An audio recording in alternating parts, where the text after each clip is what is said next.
Hong Kong Direct is your weekly racing roundup full of news, views, previews, interviews and special guests. And coming up on the show today, we look back on the opening day, opening week of the new season here in Hong Kong. It was game, set and match in the HKSAR Chief Executives Cup for Danny Shum and Alexi Badel. And we'll also look ahead to some of the potential future stars who are flying in, already flown in, and arriving here very shortly in Hong Kong for the Classic Series kicking off in the new year. Very pleased to say I'm joined by Hong Kong Direct regular Graham Cunningham, back fresh for another season. And Graham, plenty to talk about after the first two meetings of the year as well. Certainly, out of quarantine, back in the hot seat, and loads to look forward to, especially after the flying start that certain people have made this season. Well, on that, we'll talk about perfect match in a minute, but Joe owned day one, if you like, with a treble. Zach really bounced back with 4 wins at Happy Valley on Wednesday night. Yeah, it's been an amazing start for Zach Purton. And that Valley thing is such an important story going forward for Zach Purton, perhaps more importantly for Joe Moreira. I got my anorak out of the wardrobe the other day, counted back a year ago to this day. I think there have been 34 meetings at Happy Valley. Zach Purton's had winners at 33 of them, sometimes 1, often 2, sometimes 3, occasionally 4, and on one occasion 5. So it's very straightforward. Joe Moreira has to close the gap between him and Zach Purton at the Valley if he wants to take another title this year. All right, well, we can have a look at that. We'll talk a little bit more about that in due course as well. But first up, with a wrap on the first week back, here's Ed Sadler. Thank you, Andrew. Yes, a day of firsts on the first day of the season last Sunday at Sha Tin. One of the big talking points coming into the meeting was the arrival of David Hayes, and it didn't take him long to make an impression here in Hong Kong at his first day back in his old job. Of course, he scored in the second race on the day with his first runner back here in Moneymore. It's still Telecom Missile. Moneymore drives late. Adonis to third. Moneymore again. It's the perfect start for the Hayes Phase Mark II. There's a really big thrill. Very excited and especially happy for Keith. He'd done a lot of work on the horse and he was very confident going into it and rode the horse perfectly.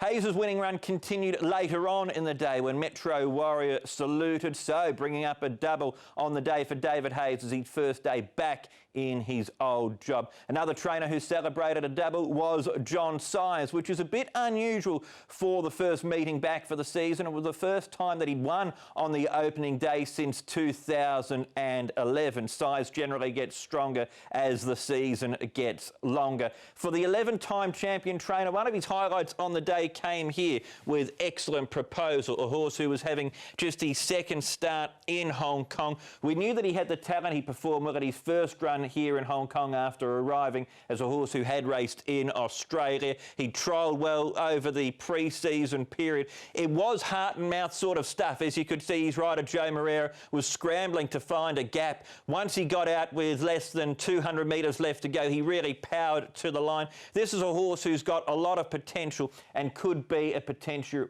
4-year-old series contender. Of course, that series will start in January with the Hong Kong Classic Mile. And even Joe Moreira said after the race that he wasn't sure whether he was going to get there in time or not. That was also the highlight of a treble for Joe Moreira as well too. So riding honours did go to the Magic Man on the day. The traditional feature though of the opening meeting for the season is always the HKSAR Chief Executives Cup, and it was taken out by Perfect Match, ridden by Alexi Badel, who started a full season contract here in Hong Kong and trained by Danny Shum. Danny's got an excellent record in the race. That was his 5th win ever in the Chief Executives Cup, and he has got lofty goals for Perfect Match. He's got a really good record. He said that he'll go towards the Jockey Club Sprint and then potentially on to the Hong Kong Sprint as well too. So we might be 3 months away from December, but that's where Danny is thinking with Perfect Match, a rising star for his stable. So that was Sunday at Sha Tin, the opening meeting for the season. And then we had the first night of racing for the season at Happy Valley on Wednesday night. And while it might have been the magic show at Sha Tin on Sunday, it was prime time Purton on Wednesday. The 4-time champion rider and the reigning champion jockey here in Hong Kong riding a 4-timer as well, which did raise the question, does Purton ride better at the city track? You know, you need a lot of luck there, and barriers play an important part. You know, it's got to get into the right spot at the right time. But the biggest key is just being on the right horses that are able to adapt to the positions I'd like to put them in, and you know, sometimes it happens, sometimes it doesn't. But you know, I do enjoy riding there, so I do think that helps. Downplaying things a little bit there, Zach. Graham, he was very, very good on Wednesday night, and from the front, from the back, nothing like breeds success like success, I suppose. Yeah, he's dead right that he had the good draws and horses with chances, but he's so clinical, he's so precise, and he's never going to big note himself on camera, but he knows that he's got that track sussed right now. Have a look at last season's statistics. 62 wins at the Valley for Zach Purton, 36 for Joe Moreira. That was the foundation stone his title drive was built on, and he's just a world-class rider, and he's right at the peak of his powers right now. He certainly is. And David Hayes, a perfect start for him on Sunday. Couldn't draw any blood at Happy Valley on Wednesday night, but he'd take a double on the first day. Absolutely, and I think the theme from last Sunday was the big guns finding the range very quickly. Double for David Hayes, first day back. Double for John Size. Bedell on his first day as a full-time Hong Kong rider on Perfect Match. He is a perfect match, unbeaten on that horse. Tony Millard confirming that he's a dab hand with new recruits. Prince of Gems scoring first time for him. So it was a really good story, and the big guns in the jockeys room. Big day for Joe, big day for Zach. Karras had a winner, Vincent had a winner. 7 out of 10 for the big four jockeys. They're finding the range nice and early. Yeah, and Alexi Bedell and Antoine Hamlin amongst the winners as well. And just on Alexi, perfect match, just very quickly, Graham. I know we're a long way off, but Danny Shumi's shooting for the stars. Yeah, he's rated 110 now, perfect match, which tells you that he's got more improving to do to trouble the best. But against that, there is, unusually, a bit of room at the top among the sprinters. Mr. Stunning isn't around anymore. 1 or 2 other good sprinters have questions to answer. So good on Danny Shum. He's entitled to dream big with that horse, but he needs to make that step up from the really good handicaps into the set weights races. All right, well, speaking of dreaming big, we're going to start to look at some of the big summer signings through the off-season. These horses, we're looking at here the Northern Hemisphere horses as well, Graham, and the first one we're going to concentrate on is Russian Emperor. Beautifully bred. He'll be heading to Douglas White. He'll arrive Saturday night in Hong Kong, in actual fact.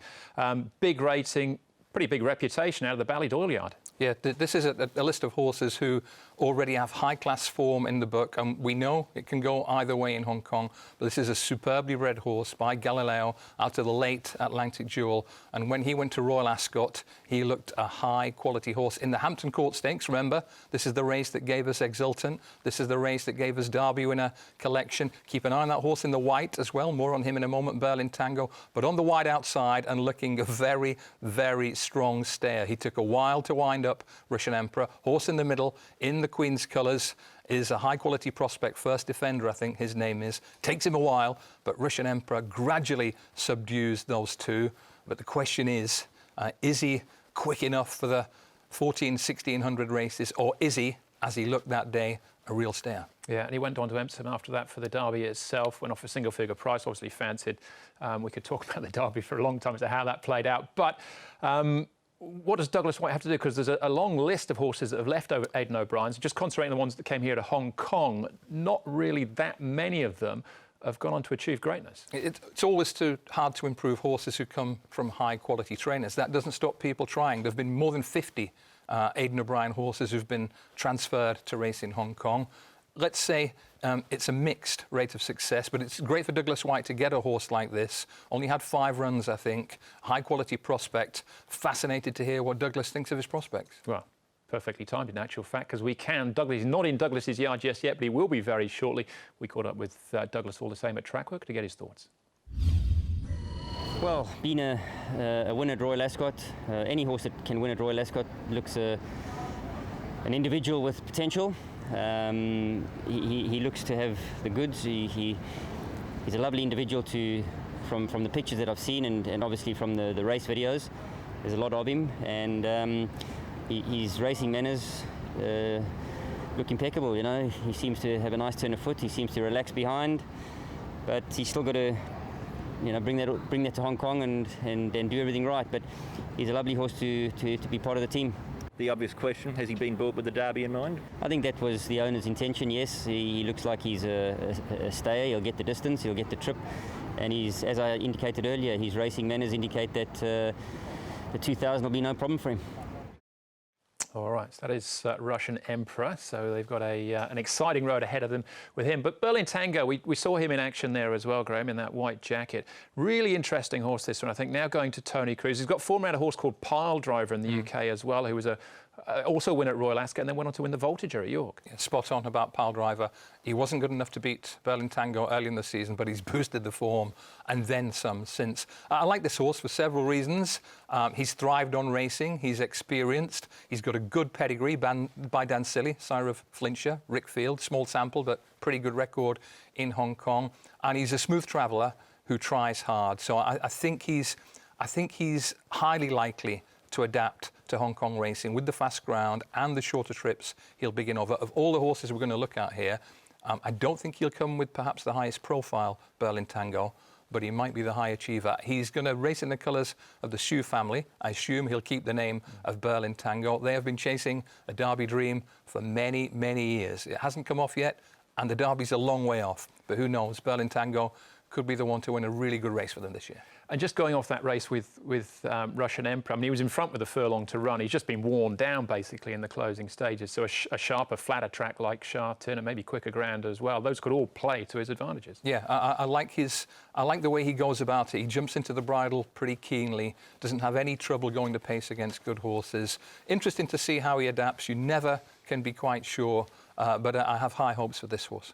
Great stuff. All right, we've still got a couple more horses from Graham to have a look at in part 2, plus Chad Schofield, his horse to follow. Plus, we look ahead to Sunday's programme as well. All that to come up in the second part of the show.